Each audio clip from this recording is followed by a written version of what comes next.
अर्हतो सम्मा सम्बुद्धस्स नमो तस्स भगवतो अर्हतो सम्मा सम्बुद्धस्स बुद्धं शरणं गच्छामि धम्मं शरणं गच्छामि संघं शरणं गच्छामि। भगवान बुद्धाच्या पदस्पर्शाने पावन झालेल्या नालंदा विद्यापीठाची कहाणी आपण आता ऐकणार आहोत। त्या ठिकाणच्या सध्याच्या दृश्यांसह आपण आलोय नालंदा येथे।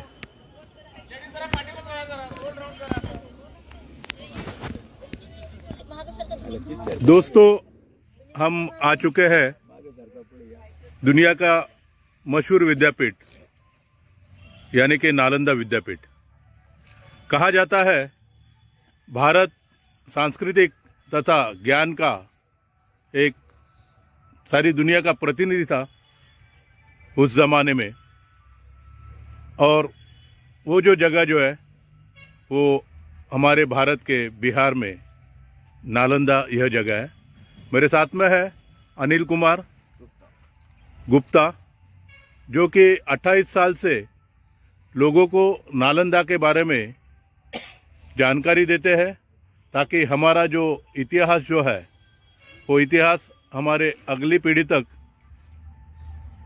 आसानी से जा सके और ज़्यादा से ज़्यादा एक्यूरेसी के साथ जा सके।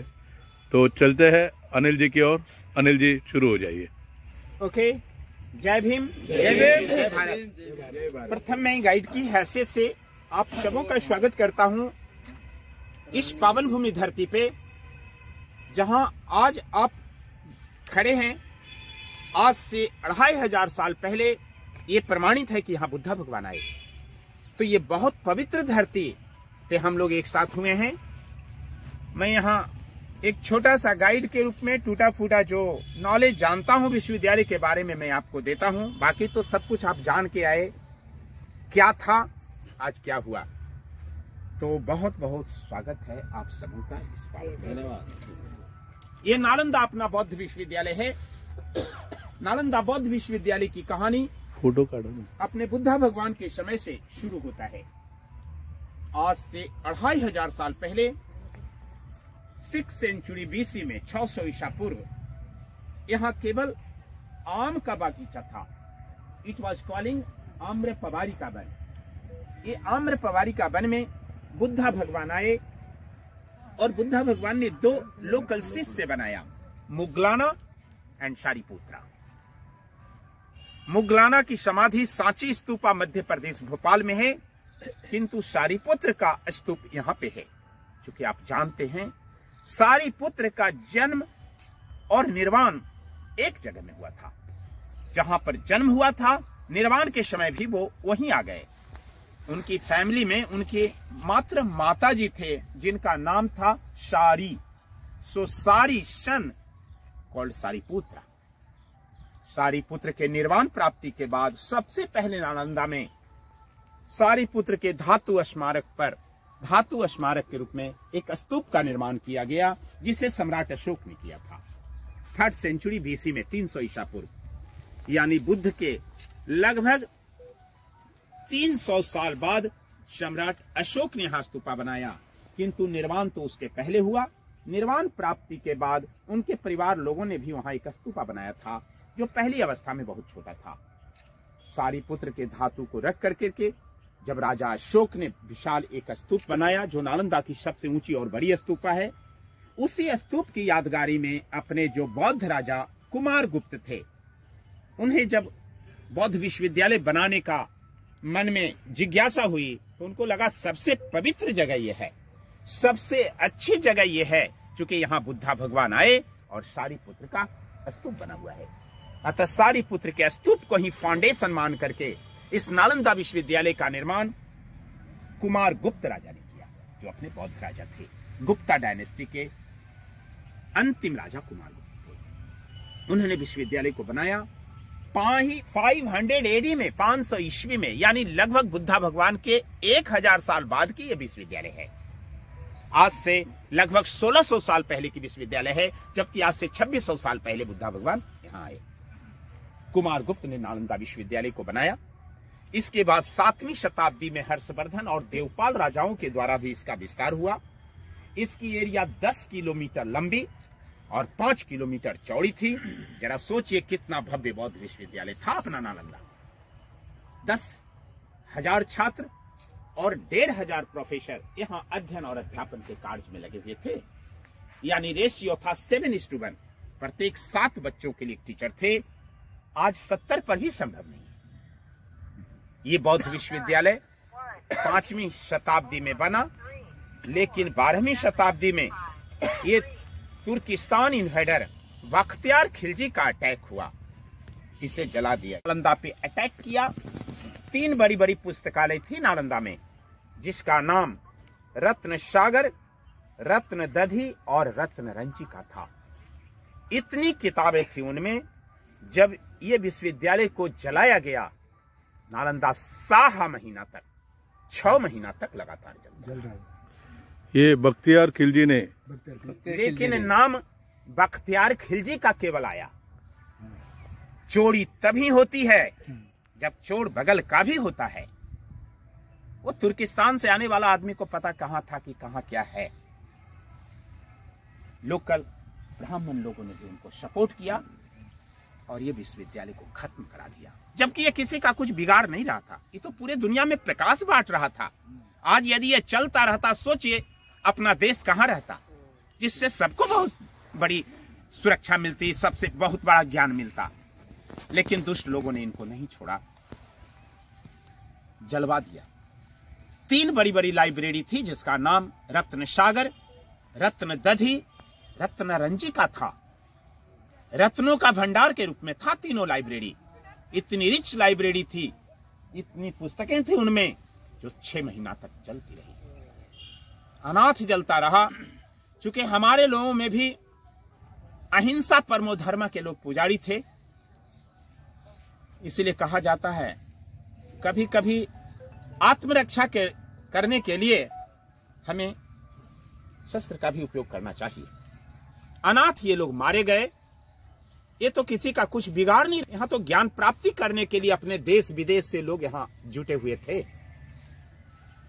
कहा जाता है कि उन दुष्टों ने इनके साथ मारकाट भी किया। एक थप्पड़ मारने से बोलते थे इधर भी मारना है, मारो। ये तो इस विचारधारा के थे, लेकिन उन्होंने क्रूरता दिखाई, सबको मार दिया। लगभग सारे बौद्ध भिक्षु यहां मारे गए थे। फिर धीरे धीरे करके इमारत भूकंप में मिट्टी से दबता गया और उस तरह से एक पहाड़ी जैसा हो गया था। वो जो नमूना के लिए छोड़ दिया गया है, वो टीला जैसा जो देखते हैं, उस तरह से पूरा का पूरा इमारत कवर्ड हो गया था। है मात्र 1 वर्ग किलोमीटर एरिया की खुदाई अंग्रेजी शासन काल में अलेक्जेंडर कनिंघम साहब ने किया। तो 1 ही वर्ग किलोमीटर एरिया मिला है जिसे हम लोग देख सकेंगे।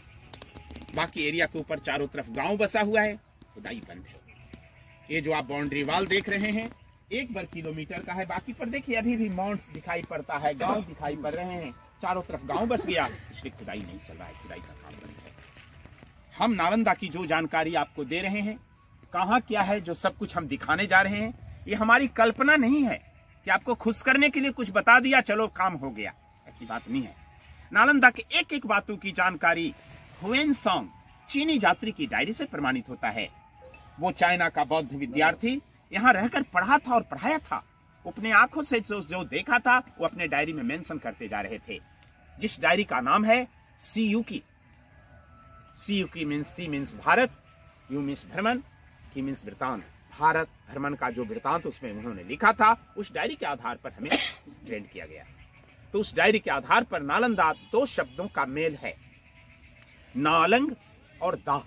नालंग माने कमल का फूल जो ज्ञान का प्रतीक है, दा माने देने वाला, वह स्थान जो ज्ञान को देता है, वही नाम नालंदा है। ये नालंग जो है ये पाली वर्ड है सिस्टर, पाली वर्ड है भैया। चूंकि नालंदा का जो बोलचाल की भाषा थी वो पाली भाषा थी, जो अपने बुद्ध भगवान की भाषा है। लेकिन विषय के रूप में कला विज्ञान, आयुर्वेद विज्ञान, चिकित्सा विज्ञान, दर्शन शास्त्र, तत्व ज्ञान, खगोल विज्ञान। उस समय सोचिए हमारे यहाँ खगोल शास्त्र की भी पढ़ाई हो रही थी, कला विज्ञान की पढ़ाई हो रही थी, सारे विषयों का पढ़ाई हो रहा था नालंदा में। नालंदा में कुल 108 डिपार्टमेंट था, 108 विभाग थे, 108 मोनास्ट्रीज था, 108 विहार था, बौद्ध विहार। अभी 11 बौद्ध विहार की खुदाई हुई है जो हम यहाँ देखेंगे, और हर बौद्ध विहार के सामने एक एक बौद्ध मंदिर था, चैत्य था। अभी 11 चैत्य भी मिला है, जिसे हम लोग देखेंगे। नालंदा विश्वविद्यालय में 700 साल तक पढ़ाई होती रही, 5वीं से लेकर के 12वीं शताब्दी तक। यहाँ जो अपने बड़े बड़े बौद्ध महाचार्य हुए उनका कुछ नाम है: नरोपा, तिलोपा, विरूपा, मरपा, गुरु पद्म संभवा, शांति देवा, शांति रक्षिता, आर्य देवा, वसुबंधु, असंगा, धर्मकीर्ति, सुविष्णु, नागार्जुना, चंद्रकीर्ति, शीलभद्रा, अतीसा, बेरोचना। ये सब बड़े बड़े स्कॉलर थे नालंदा बौद्ध विश्वविद्यालय के। यहाँ सबसे बड़ी खासियत यह भी थी, यहाँ पढ़ने वालों को कोई फीस नहीं लगता था, सारा खर्चा राजा लोग देते थे, और राजाओं को गांव वाले लोग दान देते थे, प्लस 100 गांव का जो रेवन्यू आता था वो भी राजा इनको दे देते थे। यहाँ फ्री शिक्षा थी, लेकिन यहाँ का एडमिशन बड़ा टफ था, तो ये भी किसी अच्छे संस्थान की बहुत अच्छी बात है। नालंदा विश्वविद्यालय में एडमिशन के लिए 4 बड़े बड़े गेट थे। हुएनसांग ने लिखा था ही फेल्ड 3 टाइम, लेकिन फिर भी उन्होंने ट्राई किया कि हमें एडमिशन लेना है तो लेना है।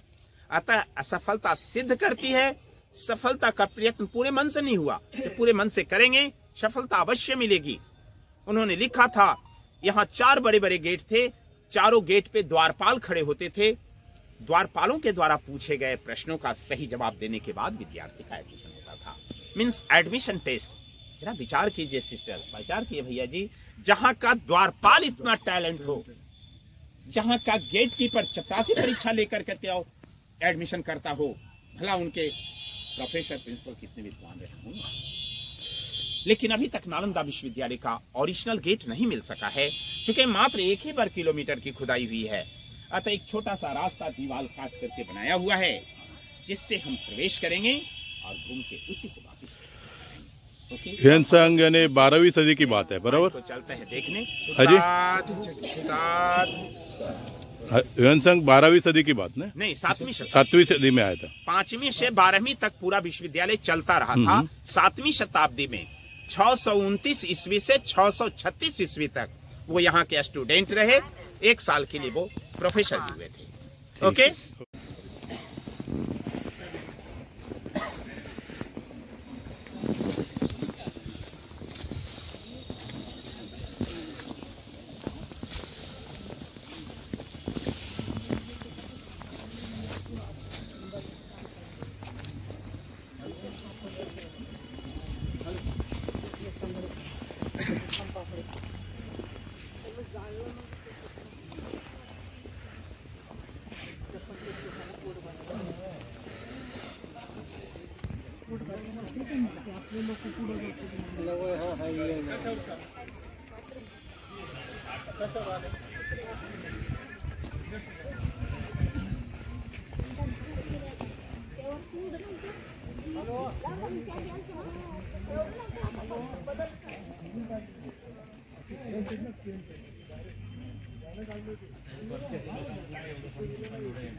इस परिसर में जब खुदाई हुई, खुदाई होने के बाद में ये सारा जो अवशेष जो है वो हमें दिखाई देते हैं।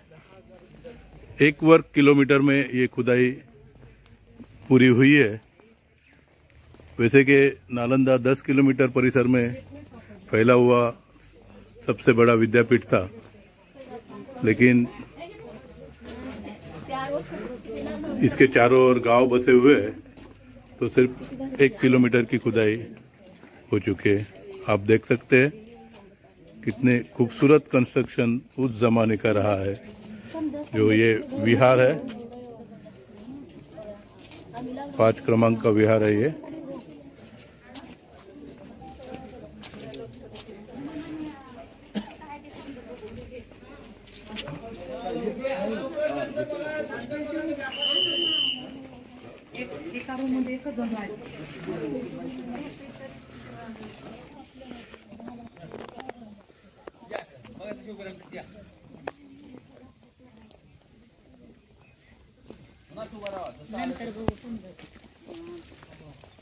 खाली राहोगे सर लाईन लावा, जसे जसे येतात तसे लाईन लावा. मागे पुढे उभा राहा. सर तुम्ही इकडे बाहेर जाईल.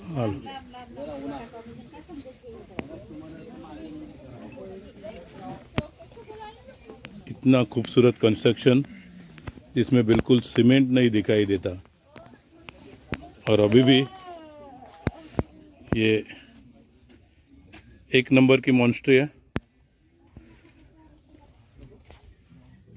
इसके बारे में हम विस्तार से जानेंगे थोड़ी देर में.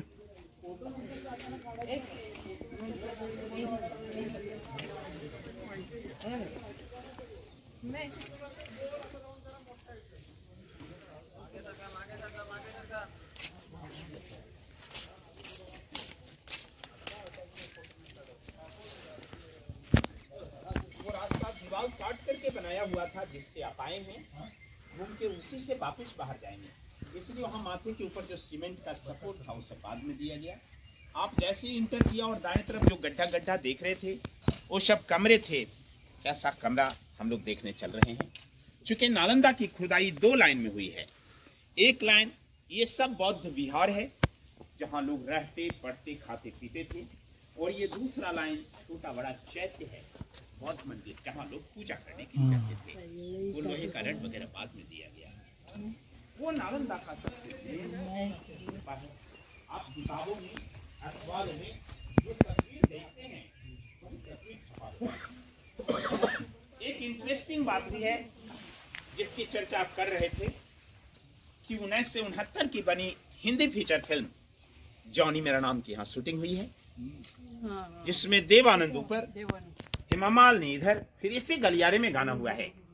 ऊपर दोनों बॉर्डर पर पुलिस वाले चलते हैं और गाना राजगीर रोपवे पर जाकर खत्म होता है. एक सूटकेस वाला गाना है ना, ओ मेरे राजा ओ मेरी रानी. वो एक नया इतिहास है नालंदा के लिए, से बता दिया. उसमें भी भला आप बम्बई के रहने वाले तो आप तो जानते ही होंगे. ओके, तो ये चौकोर स्थान ध्यान करने का जगह है जहाँ बैठ करके लोग साधना ध्यान योग करते थे. नालंदा में कुल 108 बौद्ध विहार था. अभी 11 बौद्ध विहार मिला है, जिसका ये नंबर बौद्ध विहार 1 को हम लोग देखने चलेंगे.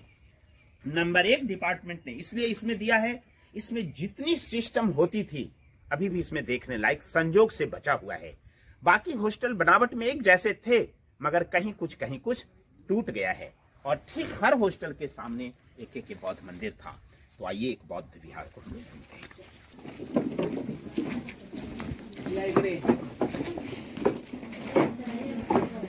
मागे पुढे या सगळे पटापट पुढे इकडे पुरुषांनी पाठीमागे या. पुरुषांनी आता जेंट्सने पाठीमागे या. पाठीमागे लेडीज के अंदर जा रहे हैं. हर एक बौद्ध विहार के प्रवेश द्वार पर इधर भी और इधर भी दोनों तरफ में बुद्धा भगवान की मूर्ति होती थी. लोग अंदर जाते थे, बाहर आते थे, बुद्धा भगवान की मूर्तियों को नमस्कार करते. इनका मंत्र होता था नमो तस्य भगवतो अरहतो सम्मा सम्बुद्धस्य बुद्धं शरणं गच्छामि धम्मं शरणं गच्छामि संघम शरणम गच्छामि. इसके बाद ही वो जाते थे. अब आपके दिमाग में एक प्रश्न चल रहा होगा, पता नहीं इसमें कितना पुराना है और कितना नया है. तो इस तरह की जो जुड़ाई की दीवारें आप देख रहे हैं एकदम ओरिजिनल है, नो डाउट, मगर वो सब बाद में सीमेंट वाला काम किया गया इनको बचाने के लिए. जो नया है, पुरानी ईंट वही है जो बिखर गया था भूकंप के कारण, उसको रखा, लेकिन उसमें ज्वाइंट के रूप में सीमेंट लगाया है. ओरिजिनल वाला देखिए, लगता जैसे ईंट के ऊपर ईंट चिपकाया गया है, कोई मटेरियल दिया नहीं गया है. जबकि चूना, सुर्खी माटी, बेल का रस, गुड़ और उड़द की दाल, ये 5 तरह के मटेरियल का पतला पेस्ट लगा हुआ है. जो नया है पुराना लग रहा है, जो पुराना है वो नया लग रहा है, मीन्स ओल्ड इज गोल्ड. ये सब कटिंग अभी किया गया बरसाती पानी निकलने के लिए. ये काला काला दाग नालंदा के ओरिजिनल जलने की दागे हैं. जो 6 महीना तक नालंदा आग की ज्वाला में तपती रही। टेम्परेचर इतना हाई था कि ईंट भी जगह जगह पर पिघल गया है। ये सब पिघला हुआ ईंट है। 6 महीना तक जलने का कारण हुआ इनके जो पेपर थे, भोजपत्र ताम्रपत्र के पेपर थे, कॉपर पेपर थे, कॉपर का अलमीरा वगैरह था, जिसको जलने में टाइम लगा। धीरे धीरे वो जलता रहा। छत भी सब जगह लकड़ी का था, इसलिए काफी उसका आग का जो ज्वाला था काफी उत्पन्न हुआ और 6 महीना तक ये जलता रहा।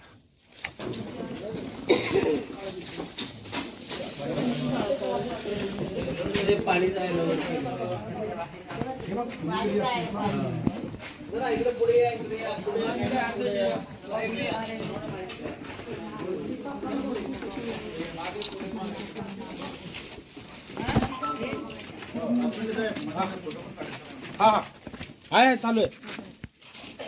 अब हम एक बौद्ध विहार के अंदर आ गए। हर एक बौद्ध विहार में 100 लोगों के रहने की व्यवस्था थी। हर 100 लोगों के लिए ये 2 कॉमन बाथरूम होता था। ये दोनों स्नान घर है। हर आंगन में कुआं है, वहां से जल ला करके लोग स्नान करते थे। So this was use for take bath for toilet in open area. इनका ड्रेनेज सिस्टम देखेंगे, उधर से धीरे धीरे करके ये ढाल हो गया है। सीमेंट बाद का है, सिस्टम पहले का ही है। सीमेंट केवल बाद में लगाया गया। ये नाली 3 इंची से शुरू होकर के यहाँ 30 इंची गड्ढा हो गया है। ये सब आपकी ओरिजिनल वाली दीवार है और ये नया है। जरा देखिए जी, जो नया है वही टूट रहा है, जो इसको बचाने के लिए दिया गया। जो ओरिजिनल है देखिए कितना स्मूथ भी है और कितना स्ट्रांग भी है, कितना मजबूत है। चलो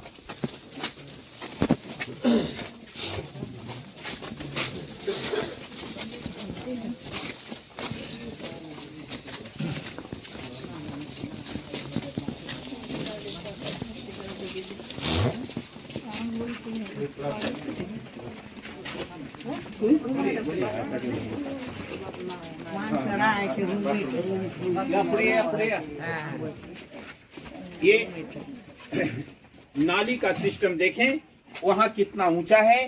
धीरे धीरे करके ये ढाल होता आया है। सीमेंट बाद का है। सर जी, जहां कहीं सीमेंट वगैरह लगाया गया है वहां जगह जगह पर डिपार्टमेंट ने डेट भी डाल रखा है। ASI archaeological survey of India, पुरातत्व विभाग भारत सरकार ने 1960 में ये सब सीमेंटिंग का काम किया। तो जब जब किया है उसका डेट डाला हुआ है। ये सब रहने के कमरे हैं। एक कमरा 1 लोगों को प्रोवाइडेड था, 1 for 1। हर कमरा में बड़ा बड़ा लकड़ी का दरवाजा जिसका चौखट लगता था। हर दरवाजे पे एक लाइट शेल्फ, ये दीपक रखने की जगह है। दीवार की मोटाई देख रहे हैं ना, कम से कम 4 फीट, अधिक से अधिक 12 फीट तक चौड़ा इनका दीवार है, जिससे नेचुरल एयर कंडीशन बना होता था। गर्मी के दिनों में ठंडा, ठंडा के दिनों में गर्मी जमा रहती थी। इस तरह से पूरी यूनिवर्सिटी नेचुरल एयर कंडीशन जैसा बना हुआ था। दूसरा, मजबूती भी होता था।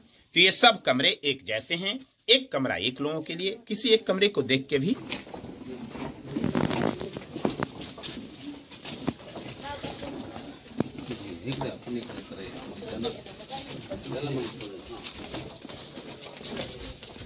या पुढे पुढे पुढे पुढे चला, या पुढे या। अंदर आ गए। हर एक बौद्ध विहार में 2 स्पेशल कमरा होता था। एक कमरा जहां एक गुफा बनी होती थी। इसके अंदर गुफा है जिसके अंदर 1 by 1 जाकर के लोग मेडिटेशन करते थे, ध्यान करते थे, साधना करते थे। और ये बगल के कमरे में बुद्धा भगवान का एक बहुत बड़ा मूर्ति होता था। स्नान करने के पहले और ध्यान करने के बाद उस मूर्ति को लोग नमस्कार करने जाते थे। हमारी संख्या ज्यादा है, कुछ इसमें बाहर से ही गुफा को दर्शन करेंगे। गुफा के अंदर नहीं जाना है क्योंकि पुराना दीवार है। और कुछ इसमें आकर के बुद्ध मूर्ति के चरण चिन्ह को प्रणाम करेंगे। फिर यहाँ वाले यहाँ वाले यहाँ होकर के फिर हम लोग यहाँ नमस्कार कर करके आगे आ जाइए। एक दूसरे को बताते हुए फिर बाहर निकल जाएंगे। भगवान बुद्धाच्या पावन स्पर्श इथं भगवान बुद्ध बसत होते, लक्षात ठेवा। फक्त म्हणून आपल्याला वंदन करायचं आहे। काय नाही तर असं नको व्हायला, गडागडाला आपण वंदन करतो। जाने के लिए सीढ़ी है, जाइएगा बाद में, जरा सा यहाँ सुन लीजिए। शिडी इथं ठेवली आहे, पण शिडी आताच्या काळातली आहे, पूर्वीच्या काळातली नाही. पूर्वी शिड्या वापरत नव्हती. आ गए सभी सर? आ गया. तो चारों तरफ हम लोगों ने रहने का कमरा देखा. आंगन ही इनका क्लासरूम होता था. ये क्लासरूम है, ये लेक्चरल स्टैंड है, यहां से टीचर इन्हें पढ़ाते थे. ये पत्थर की जगह पिलर था छत के लिए. अब आप ये प्रश्न कर सकते तो ये फिर बीच में क्या है? तो ये बाद में बना, चूंकि यहां एक ट्रेडिशन था. इन केस यदि पढ़ती अवस्था में किसी कारणवश वो मर जाते थे, निर्वाण हो जाता था, तो उनके राख को रख करके यहीं स्तूपाएं बनती थी. आगे हम दिखाएंगे, हजारों की संख्या में स्तूपा मिला है. जब अंग्रेज लोग खुदाई कर रहे थे तो बहुत सारा बोन्स वगैरह उन्हें भी मिला, तो उसको उन्होंने बेकार नहीं किया, उसको जगह जगह पे रख कर करके और उसी पुराने ईंट जो बिखरे हुए थे उससे स्तूपा बनाया. अदरवाइज ये पूरा का पूरा क्लासरूम था. ये लेक्चर स्टैंड है पत्थर पिलर के लिए. ये बगल में देखिए चूल्हा है. नीचे से काठ की लकड़ी जब उसके अंदर लगाई जाती थी, अभी भी देहातों में बड़ा बड़ा फंक्शन होता है ना, ऐसा ही चूल्हा बनता था. अब तो खैर गैस का समय आ गया, लेकिन पहले उसी तरह से चूल्हा बनता था. नीचे से काठ की लकड़ी जब लगती थी, इसका उपयोग विभिन्न कार्यों में होता था. जब क्लास चलता था तो पहला काम था वहां अष्ट धातु की मूर्तियों का निर्माण करना. बुद्धा भगवान की अष्ट धातु की मूर्तियां, तांबा पीतल, ये सब की मूर्तियों का निर्माण किया जाता था. तोड़ते जोड़ते गलाते थे. सुबह शाम लोग खाना भी बनाते थे. जाड़े के मौसम में हाथ भी सेकते थे, और बाकी समय में लोग आयुर्वेदिक दवाइयां भी बनाते थे. और यही आयुर्वेदिक दवाइयां गांव वालों सबको फ्री बांटा जाता था. यही कारण है कि गांव वाले लोग भी उदारता से दान देते थे. जब यहाँ खाना बनता था, ये डाउन प्लेस डाइनिंग हॉल के रूप में इस्तेमाल होता था, जहां बैठ करके लोग खाना खाते भी थे. तो आपने देखा ना, रहना पढ़ना खाना पीना सब बौद्ध विहार के अंदर ही था. सर ये 2 स्टोर रूम है, गोदाम, जहां वो चावल रखते थे. हर जगह छत जल गया, टूट गया, लेकिन इसकी छत अभी भी बचा हुआ है. चूंकि एक कमानीदार छत है, बिना सपोर्ट का वो टिका हुआ है, आज भी जस का तस है. ये दोनों गोदाम था जहां वो चावल रखते थे. वो कुआं था जल की सुविधा के लिए, लेकिन पानी सूख गया है. अभी भी जहां कुछ हम लोग मुख्य सामान रखते हैं ना, अपने बुद्धा भगवान की मूर्ति लगाते हैं, गोदाम के सामने यहाँ बुद्धा भगवान की विशाल मूर्ति लगी हुई थी. इस मूर्ति को लाइटेड करने के लिए देखिए ये 2 पत्थर लगाया गया था, उधर भी और इधर भी. देखने के लिए पत्थर साधारण लग रहा है, लेकिन साधारण है नहीं. अभी भी देखिए इसमें कितना चमक है. ये देखिए, देख रहे सभी लोग, देख रहे ना, देख रहे कितना चमक है सर. अभी भी ये पत्थर कितना चमक रहा है, देखा सभी लोगों ने ना. तो ये साधारण पत्थर नहीं, ये रियल में माई का स्टोन है. ये देखिए, ये अब्रक का पत्थर है सर जी. उस जमाने में इन जगहों पे कॉपर प्लेट लगाया जाता था. जब इस पर सूर्य या चंद्र किरणें पड़ती थी, जब सूर्य या चंद्र किरणें पड़ती थी, लाइट स्वतः मूर्ति पे रिफ्लेक्शन होता था, जिससे मूर्ति में रोशनी आती थी. मीन्स जस्ट लाइक मिरर, दर्पण जैसा. सोचिए कितने बुद्धिमान थे अपने के पहले के लोग, जो पहले से भी प्रकाश परावर्तन के नियम को बहुत अच्छी तरह से समझते थे. और यहाँ से सीधा प्रकाश बुद्धा भगवान के मूर्ति पे जाता था, जिससे मूर्ति चमकती थी. ओके, ऑफ कर लिया जाए. जाइए, इच्छा है तो गोदाम का तो ये और कुआं देख कर करके 2 मिनट में फिर आइए. ये उस जमाने की शार्पी है, उस समय का जो नाटक में हमारे जो पुराने लोग फोकस किया जाता है मुख्य पात्र के ऊपर जी. और ये प्रमाणित है. उस जगह पर डिपार्टमेंट ने काट करके आपको दिखाया है कि 3 राजाओं ने 3 तरह का मटेरियल नालंदा विश्वविद्यालय को बनाने के लिए इस्तेमाल किया. ये बड़ी बड़ी ईंटें गुप्ता पीरियड का है. So this is ground floor. We are standing on the floor of Nalanda. Floor पर खड़े हैं. ये बड़ी बड़ी ईंटें गुप्ता डायनेस्टी की है. सबसे पहला राजा, यानी इसके नीचे अब कोई रिमेंस नहीं है, मिट्टी मिलता है. ये ईंट का टुकड़ा, चूना सुर्खी माटी की दीवारें हर्षवर्धन काल की है. ये सब जो छोटी छोटी ईंटें हैं, बंगाल के राजा देवपाल के समय का है. 3 राजाओं ने 3 तरह का मटेरियल बनाया. 5वीं, 7वीं, 9वीं शताब्दी में, 12वीं शताब्दी में नष्ट हो गया. नालंदा कम से कम 3 मंजिला, अधिक से अधिक 9 मंजिला इमारत था. ये बड़ी लंबी सीढ़ी इनके ऊपरी इमारतों तक जाता था, लेकिन 2 फ्लोर के बाद कहीं नहीं मिला। ये पहला फ्लोर, वो दूसरा। विद्यालय में रात्रि प्रकाश के लिए रेड़ी का तेल, अरंडी का तेल, समझते हैं ना, कैस्ट्रोल ऑयल का ही इस्तेमाल करते थे, जो स्वास्थ्य के लिए हानिकारक नहीं है। इनका जो ड्रेस था, जो आज हमारे बौद्ध भिक्षु लोग पहनते हैं, जो बुद्धा भगवान का भी ड्रेस था, बौद्ध भिक्षु के रूप में चीवर पहनते थे, जिसको चीवर कहा जाता है। ये सब नालंदा का पुराना कहानी मैंने बताया। एक नालंदा का नया कहानी भी है, जिसको मैंने आंखों देखा। 1 जनवरी 2017 को, यानी आज से लगभग 7 साल पहले, भूटान के महारानी के 3 साल के बच्चे नालंदा घूमने आए थे। महारानी के वो बच्चे नालंदा की पूरी कहानी को बिना गाइड को बताए हुए बता रहे थे। क्या बात है, बाबा। 1 जनवरी 2017 की बात है। ये पूरे दुनिया में वायरल न्यूज हुआ था। अभी भी आपके YouTube चैनल पर है, नालंदा में बेरोचना की कहानी YouTube पर अभी भी वो कहानी है। वो चीवर पहने हुए 3 साल का छोटा बच्चा नालंदा की पूरी कहानी बिना गाइड को बताए हुए बता रहा था। जब इस ब्लॉक को वो घूम रहा था, घूमते हुए उन्होंने बहुत रिक्वेस्ट किया, हम ऊपर जाएगा।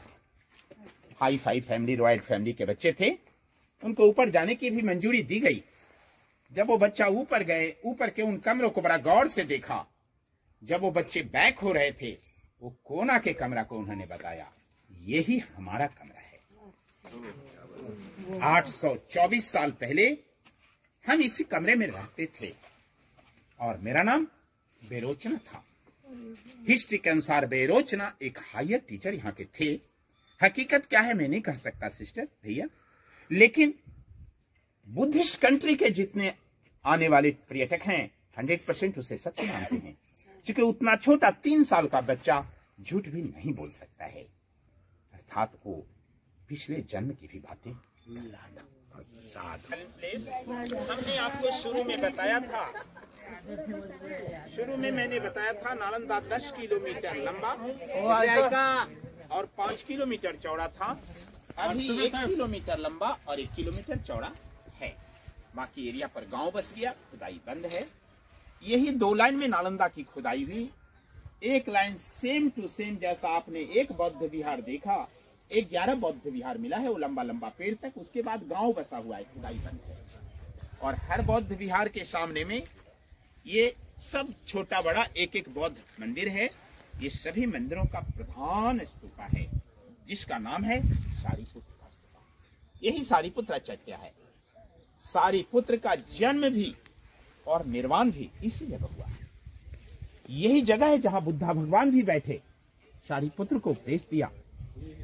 अतः सारीपुत्र के, चूंकि आप जानते हैं ना, बुद्धा भगवान ने 28 दिन पूर्व निर्वाण प्राप्ति के अपने प्रिय शिष्य आनंद को बताया था कि अब हमें समय रहते कुशीनगर चलना चाहिए, चूंकि हमारे निर्वाण का वक्त आ गया है। अतः और उसी तरह से सारीपुत्र ने अपने निर्वाण प्राप्ति के 1 सप्ताह पूर्व बुद्धा भगवान को बताया था, अब हमें प्रभु माता जी के पास जाने का आदेश दीजिए, अब हमारे निर्वाण का वक्त आ गया है। सारीपुत्र को बुद्धा भगवान ने आदेश दिया। सारीपुत्र यहाँ आए और सारीपुत्र का यहाँ निर्वाण हुआ। सारीपुत्र के निर्वाण प्राप्ति के बाद यहाँ एक स्तूप का निर्माण उनके धातु को रख करके उनके परिवार वालों ने भी किया था। उसके बाद इस स्तूप को राजा अशोक ने बड़ा रूप दिया, जहां इसके अंदर में सारीपुत्र का धातु रखा हुआ है। उसके बाद जब जब ये बौद्ध विश्वविद्यालय बना, तीनों राजाओं ने देखिए 3 तरह की सीढ़ी से इसको ऊपर किया। पहला सीढ़ी गुप्ता पीरियड का है, दूसरा हर्षा पीरियड का है, तीसरा पाल पीरियड का है। 200 साल अंतराल में इसको ऊपर किया गया। ये अंदर से सॉलिड है। इसके ऊपर में बुद्धा भगवान का विशाल मूर्ति था जो टूट गया है।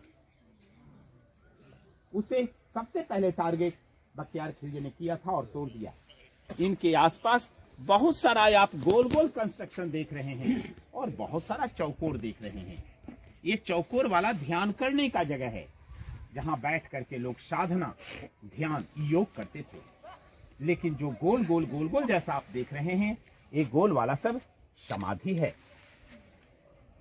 गोल वाला पे नहीं बैठना चाहिए, चौकोर पर आप बैठ सकते, कोई बात नहीं है, इसलिए मैंने बैठने दिया। गोल वाला वो समाधि है। ऐसा हजारों की संख्या में दूर दूर तक मिला। जहां देखिए केमिकल से लोग दीवालों की सफाई कर रहे हैं, ये सब गोल वाला स्तूप है। जो विद्यार्थी या प्रोफेसर वाई नेचर यहां मर जाते थे, मर जाने के बाद उनके डेड बॉडी को घर भेजना संभव था नहीं, यहीं पर उन्हें जला के उनके राख को ला करके उनके पोस्ट के हिसाब से बड़ा या छोटा समाधि बना देते थे। बड़ा है तो किसी बड़े टीचर का, छोटा है तो सीनियर स्टूडेंट का, एकदम छोटा जूनियर का है। कुछ को खोल के चुके देखा गया, उसके अंदर में मिट्टी के बर्तन में अस्थि कलश रखा हुआ है। अब ये बिल्डिंग डैमेज हो गया है, इसीलिए रेलिंग से इसको घेर दिया है सारीपुत्रा स्तूपा को। ये बिल्डिंग और डैमेज ना हो जाए, इसलिए इसके पास जाना बंद कर दिया गया है। इसके ऊपर पहले लोग जाते थे, अब जाना बंद है। अब यहाँ के बाद वक्त है तो लोग फ्री होकर के फोटोग्राफ वगैरह लेते हैं, जितनी घूम के एंजॉय करते